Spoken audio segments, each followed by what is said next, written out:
¿Cómo están ustedes? Muy buenas noches. Bienvenidos a Vía Pública. El Instituto Nacional de Estadísticas, el INE, reveló este jueves que las cifras referidas al desempleo en el trimestre de enero, febrero y marzo de 2020, el cual llegó al 8,2%, siendo el porcentaje más elevado desde 2010, desde el terremoto. Pero ojo, ya explicamos y entramos un poquito en detalle, pero según el INE, el número implica que desde el trimestre julio-agosto de 2010, que porcentualmente no se consignaba una tasa de desocupación tan alta, pues en dicha ocasión llegó al 8,4%. No obstante, la información revelada este jueves concluyó que, considerando como referencia enero de 2010, el país nunca había registrado más personas desocupadas y cesantes en la encuesta nacional de empleo. Cabe detallar que la ENE, que es la Encuesta Nacional de Empleo, es un instrumento que permite conocer la situación de trabajo que tienen las personas que viven en Chile, la cual comenzó a ser ejecutada desde el primer trimestre de 2010 justamente. La razón, el INE destacó que el cambio del cuestionario obedeció a recomendaciones internacionales para medir la ocupación, desocupación y las personas que se encuentran fuera de la fuerza de trabajo. La cifra es alta, la cifra es mala, la cifra es la más alta de 2010. Pero no sacamos nada con esconder la cabeza como el avestruz. El problema va a empeorar más. Lo dijo el presidente de la República, lo ha dicho el ministro de Hacienda varias veces. Nunca es triste la verdad, lo que uno tiene es remedio. Y la verdad es que va a empeorar más aún. Esto mide enero, febrero, marzo. Es decir, solo acuérdese que el 3 de marzo fue el primer caso COVID. Marzo recién, o sea, enero y febrero, ni hablar de COVID. Para la cesantía, que ha sido importantísima. Que los colegios están sin clases desde el 13 de marzo. Entonces el efecto empleo viene recién a notarse en la segunda mitad de uno de los 3 meses de la medición. Es decir, es un sexto de la medición. Lo que hace pensar es que el siguiente trimestre móvil, que sea febrero, marzo, abril, febrero no es COVID, puede tener rezagos de la crisis social, que afectó el empleo sin duda. Marzo, mitad de marzo, y abril, ahí va fuerte, abril es fuerte, sin duda, ahí vamos a notarlo más. Y así en adelante, por lo tanto, tenemos que prepararnos porque esto está muy doloroso, está muy complejo. Cada vez que uno de nosotros conoce más gente que por fuerza de la situación crítica del mundo y de nuestro país ha ido quedando sin trabajo en nuestro entorno familiar, laboral, de amistades, y tenemos que hacernos pensar en que hay que ser más solidarios, en que hay que estar atentos. Y un saludo a todos aquellos que han ido perdiendo el trabajo, ¿por qué no? Que no lo están pasando bien, que a lo mejor se desesperan no sabiendo, no imaginando qué van a hacer. Pero esto, confiamos en que, como han dicho muchos, esto va a ser una B corta. Se cae y se recupera rápido y ojalá no sean más de 3 meses en que vuelvan a aparecer nuevas oportunidades de trabajo para chilenos y chilenas y también extranjeros que están viviendo en nuestro país, que lo están pasando pésimo junto a sus familias. Un saludo a todos ellos. La pregunta del día tiene que ver con si estás o no de acuerdo con limitar a 7 permisos semanales por RUT en zonas con cuarentena. Esto tiene que ver con el anuncio que hizo hoy la autoridad respecto de las zonas con cuarentena, donde se ha visto que a veces, disculpen el chilenismo, pero a veces se chacrea la petición de permisos. Algunos que piden 3 permisos diarios, otros que claro, había uno que tenía 21 permisos semanales, 3 permisos diarios. Y lo que hay que hacer es que si estamos cuarentenados es porque en esa zona hay que quedarse en casa, porque ahí quiere decir que el foco del contagio es muy peligroso. Entonces, a ser vivos y a tratar de sacarle la vuelta a los permisos, lo único que hacemos es hacernos trampa en el solitario. Los afectados somos nosotros mismos. Vamos de inmediato a la mesa de conversación porque ya tenemos a nuestro primer invitado. Él es Patricio Fernández, superintendente de salud.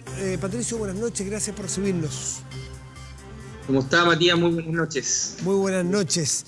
Bueno, se había decretado, entiendo que el día, estaba leyendo exactamente aquí, había sido el 8 de abril, ¿no es cierto? Fue publicado en el Diario Oficial el decreto número 11, que indicaba que iban a quedar suspendidas por esta crisis las prestaciones GES, es decir, que no se podía exigir por un tiempo determinado las prestaciones, que son 85, las GES, por razones que todos entendemos. Explíquenos primero, deje contar un poquito y usted nos explica desde atrás, pero entiendo que hoy, por adelantado, que es una buena medida hasta donde entendemos, se pone fin a ese decreto, o sea, son nuevamente exigibles las GES, las 85 patologías. Explíquenos un poco hacia atrás cómo se gestó esto. Bueno, Matías, quizás es importante explicar a las personas qué comprende la GES, qué es esta garantía, esta protección que la ley le da a las personas en estos 85 problemas de salud. Bueno, los GES, las patologías GES se encuentran protegidas por lo que es la garantía de acceso, es decir, que se les debe garantizar a todas las personas la atención, tanto por el FONASA como por las ISAPRES, quienes están en el sistema privado de salud. Está también la garantía de calidad, que significa que los prestadores, los hospitales, las clínicas que otorgan este tipo de garantía o dan estas prestaciones, tienen que estar necesariamente acreditados, por la Superintendencia de Salud. Claro. También comprende la garantía de oportunidad, y ahí es donde nos vamos a situar en la situación que estamos hablando hoy día. Además, la última garantía que otorga el GES es la garantía de protección financiera. Es decir, para ir resumiendo, porque esto es bien técnico, ¿sí? Es calidad, oportunidad, acceso, oportunidad, y el cuarto, dice usted, respaldo financiero. Protección financiera. Claro. Es decir, que ninguna persona que padezca una patología de GES, lo de protección financiera, va a pagar más de un 20% de copago respecto del arancel que se establece en el decreto. Por eso los copagos son bajísimos en el caso del GES, en el sistema privado y también en el sistema público. Esa es la protección financiera que hay, ¿ya? Ahora, lo que ocurrió en este decreto es que se hizo uso de una facultad que está en el Código Sanitario, y no es que se haya suspendido el otorgamiento de todas las patologías GES o de todas las prestaciones. No, quedaron algunas exceptuadas, ¿no es cierto? Exceptuadas, sí. Pero lo que se suspendió fue la garantía de oportunidad. Sí, no la calidad, no es que se podía prestar de cualquier calidad al servicio, no, solamente la oportunidad, en que exigible ahora. Correcto, la oportunidad, ¿qué es? Significa el plazo máximo en el cual se le debe dar la prestación a la persona que está quejada por una patología GES. Por ejemplo, en el caso de la diabetes mellitus, por ejemplo, dice que el diagnóstico se debe realizar máximo dentro del plazo de 45 días. El tratamiento se debe iniciar dentro de 48 horas. Esos son los plazos que establece el decreto, y así con todos los problemas de salud. Por lo tanto, esa exigibilidad que establece la garantía de oportunidad fue la que se suspendió. No significa que se suspendía todo, sino que solamente el plazo máximo. Perfecto. Y eso alcanzó a estar menos del tiempo que el decreto era para suspender la garantía de oportunidad. ¿Por cuánto tiempo? Bueno, efectivamente la ley lo que establece el Código Sanitario es que en situaciones de epidemia, de aumento notable, una enfermedad o en situaciones de emergencia, se permite esta suspensión por un plazo máximo de 30 días por primera vez, y después se puede eventualmente prorrogar si las condiciones se mantienen.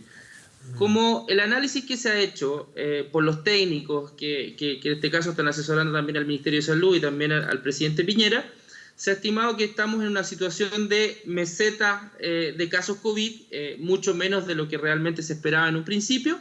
Se estima que acá en salud pública se tienen que tomar decisiones siempre de priorización. Y en estos momentos, la inactividad en algunos hospitales o el suspender una garantía de oportunidad puede incluso resultar más gravoso que mantener la medida. Y eso es fundamentalmente la decisión que se toma. Es una decisión, digamos, de salud pública. Perfecto. Y alcanzaron a estar, si es desde el 8, estamos a 30, o sea, estos 22 días, ¿no? 22 días suspendida esta garantía particular para las 85 patologías. ¿Qué alcanzó a pasar ahí? ¿Alcanzó a haber un efecto que lo vamos a arrastrar por un tiempo largo en salud pública? Sin duda, sin duda. La garantía de oportunidad es una garantía que nosotros como superintendencia monitoreamos constantemente, porque siempre acá no hay garantías vencidas, sino que se produce en algunos casos retraso. Cuando se producen retrasos en el otorgamiento de esta garantía de oportunidad, lo que hacemos nosotros es fiscalizar eso. Lo que hemos visto es que efectivamente se incrementaron estos retrasos en la garantía de oportunidad, retrasos que tienen una justificación, digamos, en este decreto, sí. pero que sin duda, más allá de lo justificado que pueda estar el retraso, ya podemos encontrarnos con situaciones de salud pública bastante complejas y es lo que queremos evitar.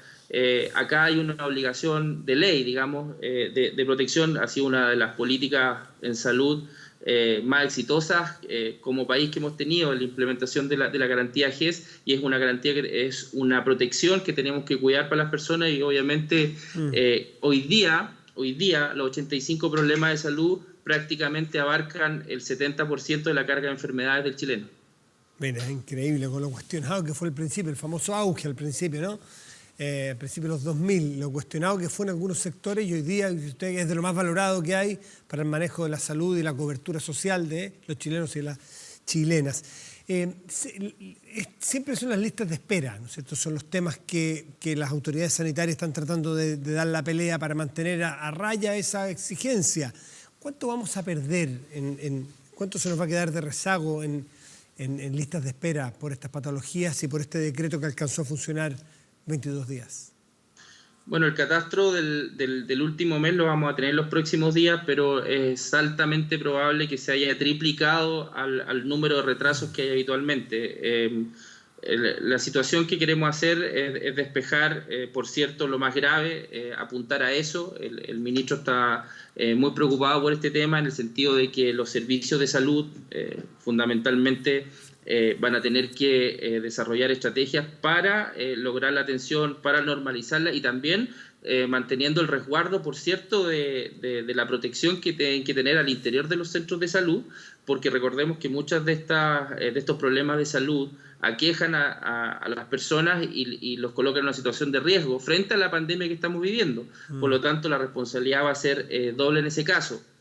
Acá, desde parte de la superintendencia, nosotros vamos a hacer una fiscalización, pero más que una fiscalización también tiene que ser un acompañamiento a los equipos, porque la realidad local va a influir mucho en cómo se pongan al día con estas patologías, porque finalmente encontramos con algunos centros de salud que están mucho más complicados con el tema del COVID que otros, y va a ser obviamente la decisión ahí que se va a tener que tomar cómo ir sacando toda esta situación, porque claro, esto se suma a otra cosa, Matías, que son las listas de espera de las patologías no GES.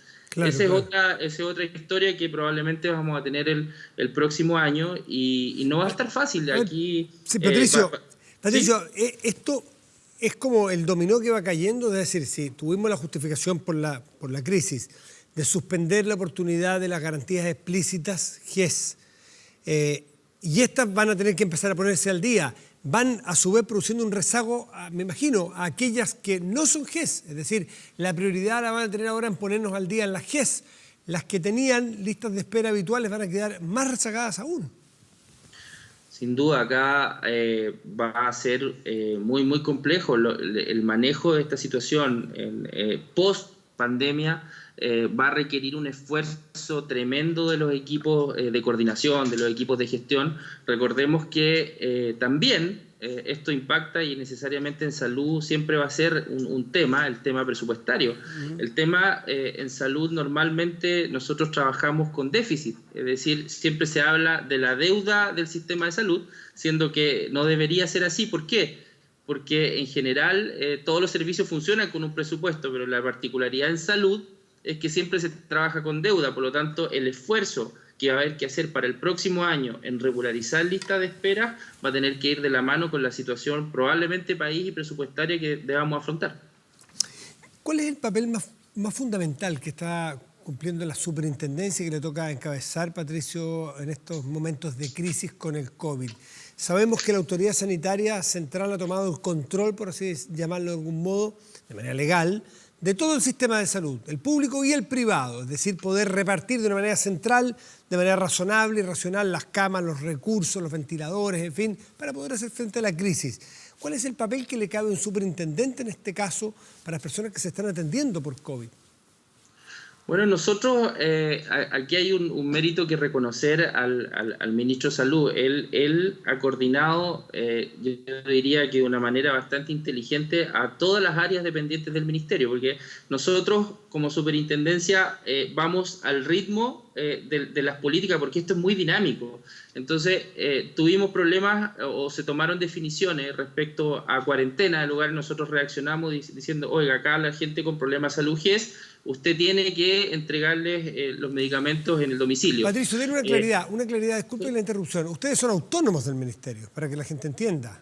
Sí, correcto. El cargo depende del presidente de la República, pero se relaciona con el presidente a través del ministro de Salud. Claro, pero usted no es un funcionario del Ministerio de Salud, usted no es un superior jerárquico el ministro suyo, para entenderlo, ¿no? No, efectivamente no. Nosotros somos un ente regulador, vale. Tenemos esa característica de ser descentralizado, pero tenemos la relación con el presidente a través del ministro de Salud. Ya. Entonces, en el fondo pertenecemos al sector, pero no tenemos esa dependencia directa del ministerio. Es bueno saberlo.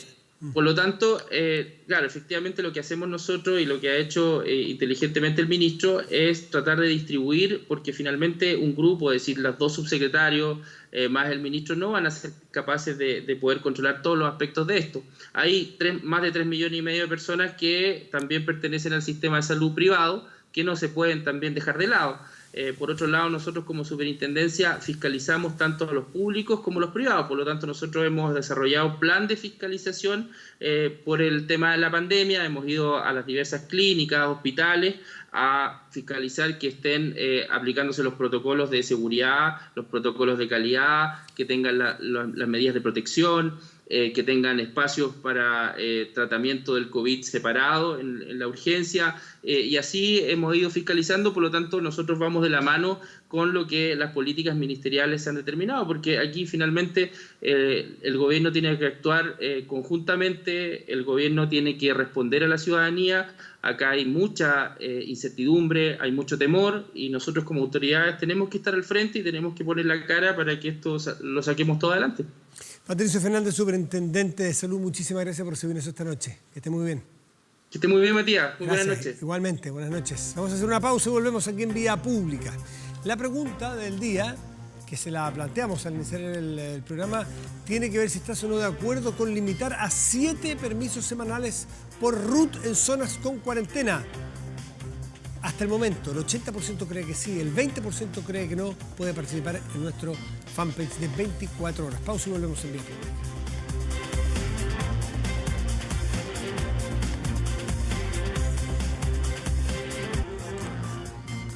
Ya estamos de vuelta aquí en Vía Pública. Vamos a hablar un poco de medios y cuarentena o crisis del COVID.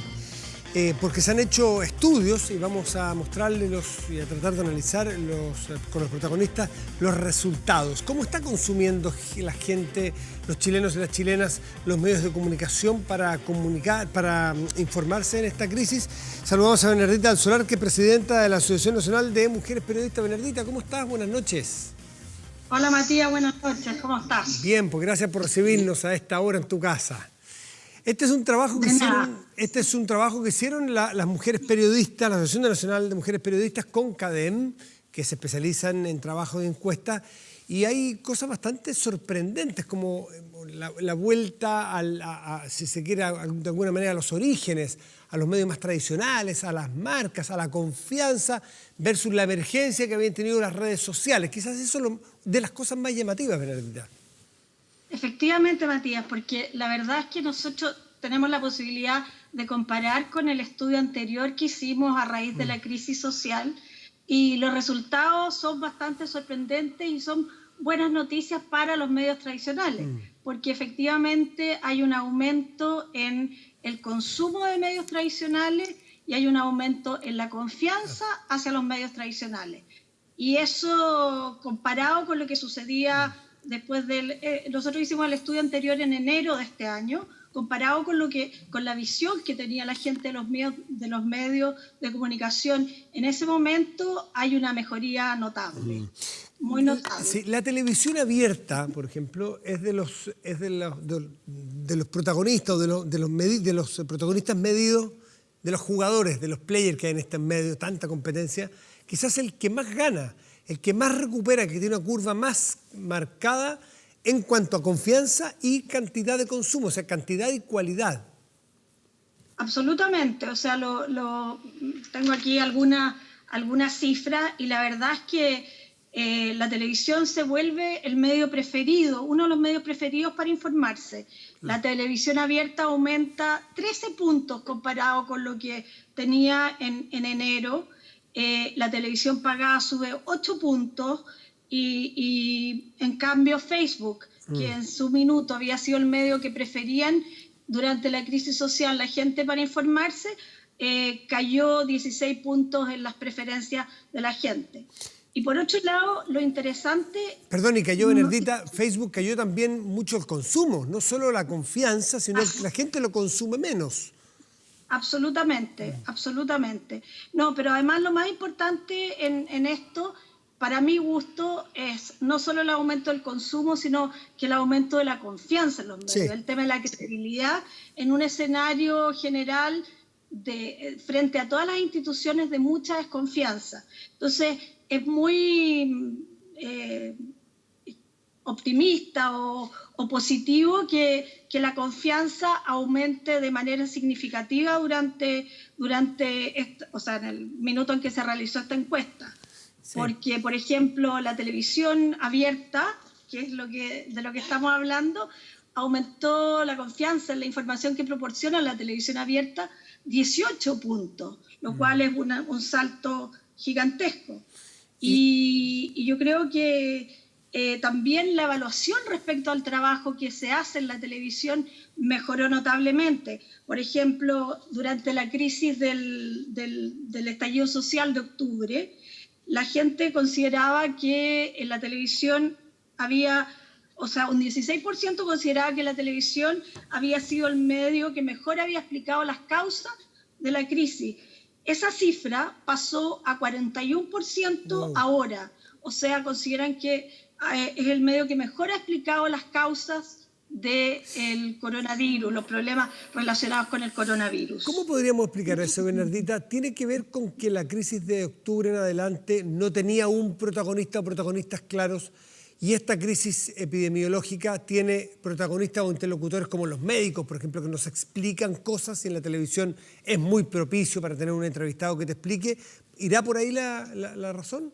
Bueno, yo creo que en parte sí, porque en el fondo hay una recuperación de la confianza en como las fuentes oficiales. De alguna manera uno podría interpretar que en un escenario de miedo, de temor no solo un temor a la muerte, porque en realidad uno en este escenario del coronavirus puede enfrentar, o sea, está cerca a la posibilidad de morir, y por otro lado un escenario económico que se nos viene tremendo, la gente busca aferrarse de alguna manera a cosas mucho más concretas, a certezas. Y precisamente son las autoridades o el poder lo que de alguna manera te da algún grado de certeza. Roberto Isakson, que es el gerente de Asuntos Públicos de CADEM, que presentó la encuesta en el seminario que hicimos nosotros, resumió súper bien este cambio en la percepción, porque él dijo que durante la crisis social lo que se manifestó fue un rechazo del poder, un rechazo de las élites. En cambio, hoy día la gente está pidiendo, está exigiendo confiar en el poder. Yo creo que por ahí va el cambio y este fenómeno que se ha producido en tan poco tiempo, porque es bien inusual un cambio yo no voy a decir tendencia, pero sí un cambio muy significativo. Sí, claro, las dos fotos son muy distintas. Exactamente. Bernardita Solar, lo que llama también la atención es que las redes sociales, el Twitter, por ejemplo, se cae a pedazos para este motivo. Y es curioso porque Twitter es una herramienta tan modelable como la curatoría que le llaman, ¿no es cierto?, los museólogos. O sea, yo puedo tener mi Twitter a los mismos medios que tengo en la televisión abierta y sacar a todos aquellos que no me merezcan confianza. Por lo tanto, culpar a Twitter, que es un vehículo, si lo que yo le pongo adentro a ese vehículo, cada uno se le pone lo que quiera, sigue a quien quiera. ¿Por qué pagará entonces Twitter o pagarán las redes sociales? ¿La gente le dio la espalda?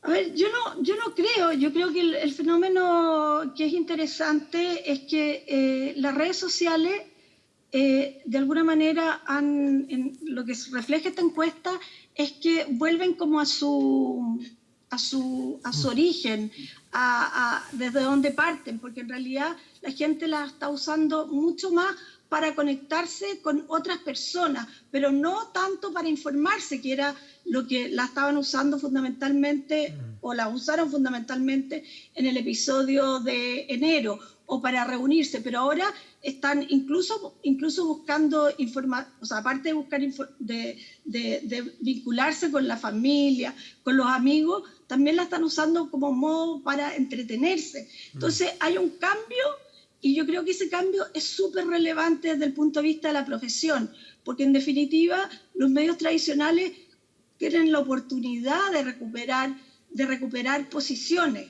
Hoy día los medios están muy complicados económicamente hablando, pero la verdad es que es súper relevante fortalecer a la prensa, porque una sociedad sin una prensa libre, la verdad es que se ve en peligro la democracia. Y por eso yo creo que estas noticias son tan relevantes. Sí. Ojalá que no sea una golondrina por supuesto. que haga verano. No, por supuesto. Y lo que vale es, por así decirlo, la marca, la confianza que tiene el público en los canales de televisión tradicionales que por años han informado, los medios escritos que también venían muy a la baja y aquí suben.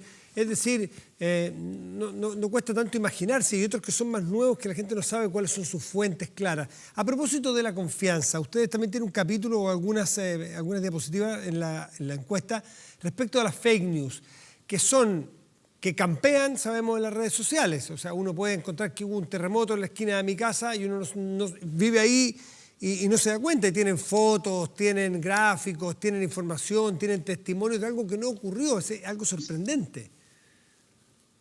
Efectivamente, tenemos algunos antecedentes respecto de las fake news, pero es interesante que la gente relaciona mucho más las fake news con redes sociales.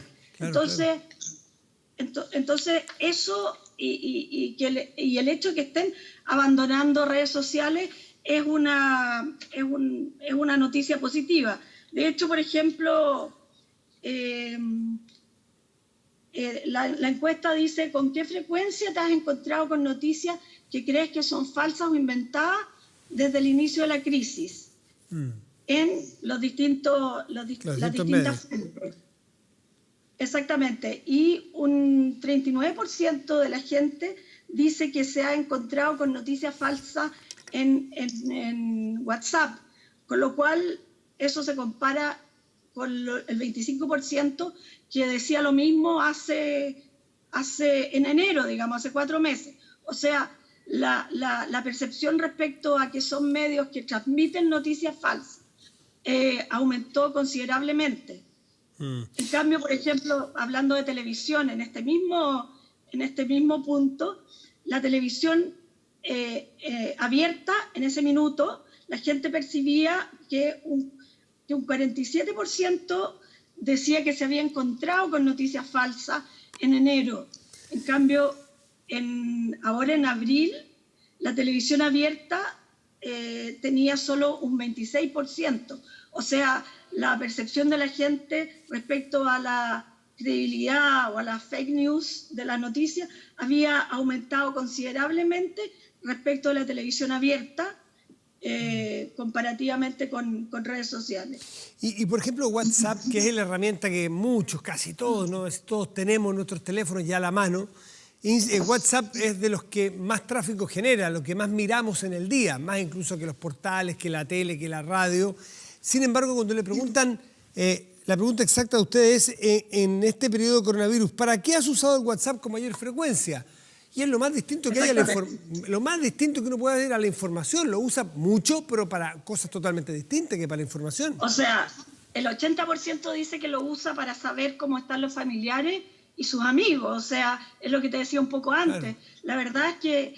Pero el WhatsApp nació un poco como para eso. Claro. O sea, que de alguna manera ha vuelto a su esencia, si uno lo pudiera decir así. Por supuesto, porque pues llega información por el WhatsApp, pero información que también hay que corroborarle la fuente. No porque te la mandó un amigo es verdadera.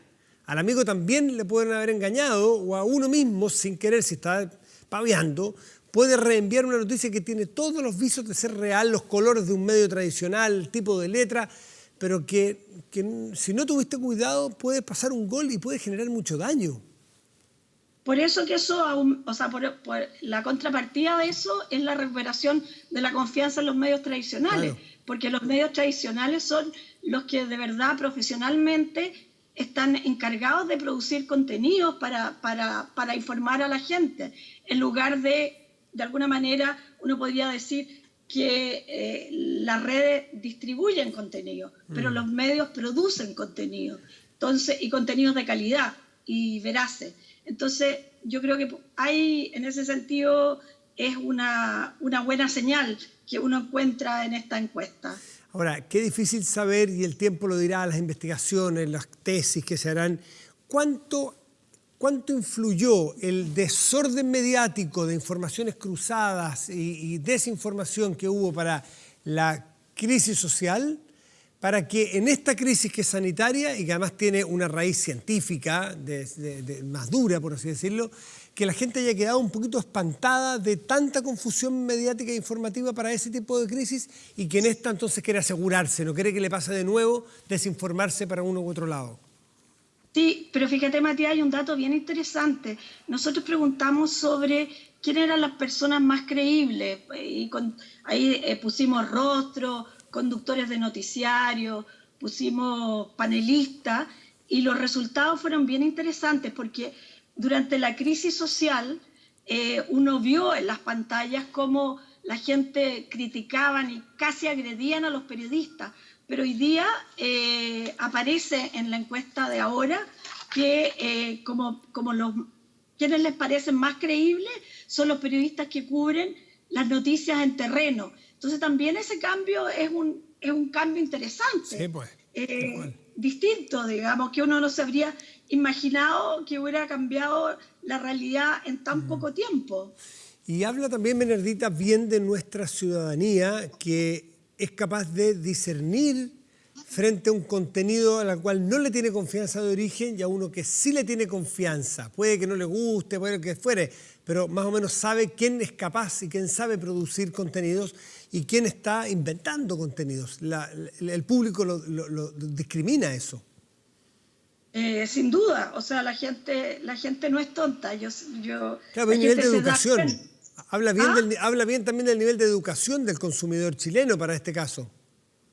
Efectivamente, o sea, y efectivamente están buscando fuentes creíbles para informarse. La verdad es que cualitativamente hablando, los diarios y la televisión, las radios, son los medios en los que la gente efectivamente más confía hoy día para conseguir y obtener información. Bueno, no es una mala noticia, no que lo digamos nosotros dos que somos periodistas, pero es sano que una sociedad y una democracia tenga una prensa inquisitiva, investigadora, y que el público a su vez sea inquisitivo con los periodistas para que digan la verdad, que sean objetivos, y hay una circulación de información que hace establecer equilibrios sanos en una democracia. Así que aquí hay un retorno a la esencia del periodismo bien hecho, en todas partes, digamos. Sí, ojalá que efectivamente esto sea un punto de inflexión y que sea una tendencia que se mantenga hacia adelante, porque de verdad los dos sabemos que los medios están atravesando una crisis muy grande en términos económicos, entonces por lo menos que haya una buena noticia respecto a su percepción y en la medida en que, digamos, la gente valore el trabajo que hagan y que puedan hacer un trabajo de calidad, en definitiva se van a ver más premiados tanto por el público como por los avisadores, que son una fuente muy importante de ingresos para los medios de comunicación. Y además, digamos, hay una búsqueda de opciones distintas que nos ha abierto también el hecho de estar encerrados y en cuarentena, porque los medios hemos descubierto un montón de nuevas plataformas. Esta misma entrevista que tú me estás haciendo a la distancia se han multiplicado por miles, digamos, y yo creo que ofrece también, yo he visto, digamos, los diarios que no estaban metidos en este ámbito, haciendo charlas por esta vía. O sea, creo que hay posibilidad de explorar nuevos ámbitos de negocio al negocio de la prensa, al negocio más tradicional de la prensa, o claro, lo que era la prensa. No, y poder acercarse más a las fuentes de información directa, aunque estén a miles de kilómetros de distancia, está a un clic de poder ir a la fuente y poder averiguar y traer a un protagonista de una noticia a la casa de las personas. Es decir, aquí hay una gran oportunidad, yo creo que tú lo definiste muy bien, una gran oportunidad para un cambio de era en el periodismo, en la industria del periodismo, y porque tiene consumidores, como hemos visto en tu encuesta, consumidores que están ávidos de información de calidad. Y eso es la esencia del periodismo y los medios. Así es, Matías. Bernardita del Solar, que es la presidenta de la Asociación Nacional de Mujeres Periodistas, que presenta junto a CADEM esta encuesta. Muchísimas gracias, Bernardita. Muy buenas noches, que estés bien. Un gusto de verte, buenas como noches, siempre. Matías. Gracias a ti. Chao, chao. Hacemos una pausa y volvemos aquí en Vía Pública.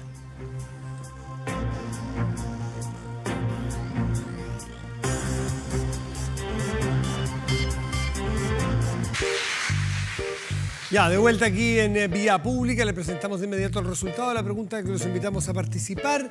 Y aquí está en pantalla. Tiene que ver con si estás o no de acuerdo con limitar a 7 los permisos semanales por RUT en zonas con cuarentena. El 80%, yo diría holgada, tranquila, está de acuerdo con esta medida. Es razonable, porque si no se le ha hecho buen uso por parte de todas las personas, no podemos correr el riesgo de que algunos lo usen mal. Porque el egoísmo de algunos que hacen trampita, que le buscan el lado para sacar más permisos de los que necesitan, el riesgo es la vida de muchos otros. Entonces, si la libertad no funciona, que es lo razonable que tengamos, si la responsabilidad no funciona, nos tienen que tratar como niños chicos. Si es una pena. Nos tienen que tratar con cierta inmadurez que tenemos a veces, en que no sabemos ni cuidarnos ni cuidar a los demás. Entonces, si nos ponemos a pedir permisos, disculpen, a tontas y a locas, con una meditación de por medio, es necesario salir. Estoy hablando de zonas en cuarentena, que son excepcionales. De las 365 comunas que hay en Chile, puede haber 12, 13 con cuarentena y ni siquiera todas completas. Es decir, es realmente una medida excepcional dentro de Chile la cuarentena total. Por lo tanto, hay que pensar que si hay esas pocas zonas cuarentenadas, es porque allí hay un riesgo real de que la pandemia se nos arranque de las manos. No es chacota. No es chacota que hoy día tengamos una Independencia, por ejemplo, con cuarentena, ¿no? Victoria. No es chacota. Entonces, es porque ahí hay un riesgo que las autoridades sanitarias lo vieron y que si se escapa de las manos lo vamos a pagar todo y muy caro. Entonces, si no supimos aprovechar bien la libertad, hay que poner límites, lamentablemente, a estos permisos. Bueno, pero tenemos que ir aprendiendo todavía. Vamos al 24horas.cl, nuestro portal de noticias, que tiene en portada el siguiente tema. No se respetó protocolo sanitario. Terminal Sur registró gran cantidad de personas. Se repite lo de la Semana Santa, ahora en este fin de semana de 1 de mayo. Ahora, yo estuve escuchando radio en las tardes, viendo algunas imágenes. Muchas de las personas que estaban en los terminales es fruto de una lamentable noticia que todos hemos visto en los últimos días, que muchos chilenos y chilenas han quedado sin trabajo y que sabemos que muchos chilenos que viven en otras regiones que no es la metropolitana vienen a trabajar acá.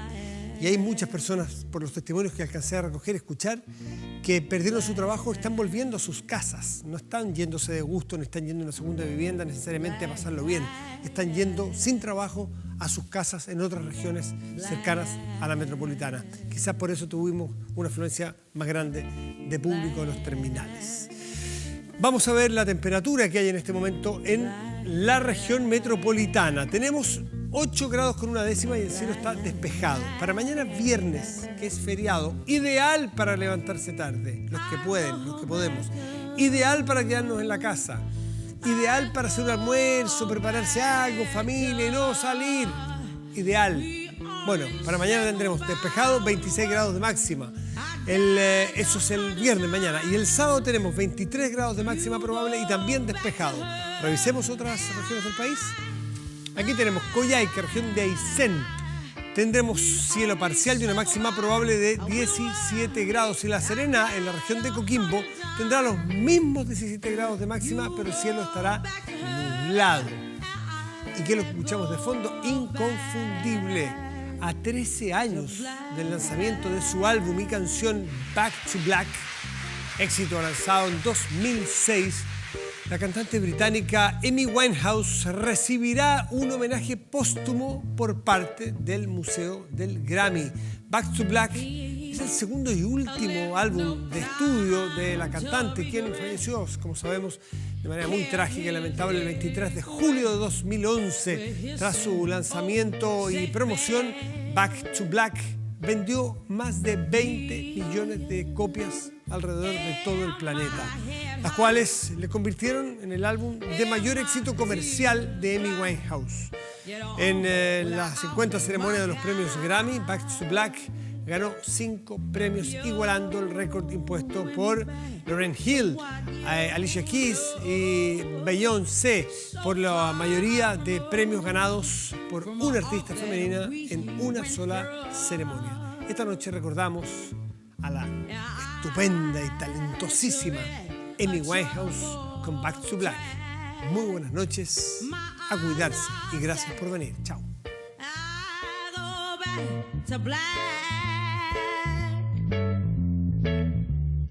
We only say goodbye with words. I died 100 times. You go back to her, and I go back to us. I love you much. It's not enough. You love below.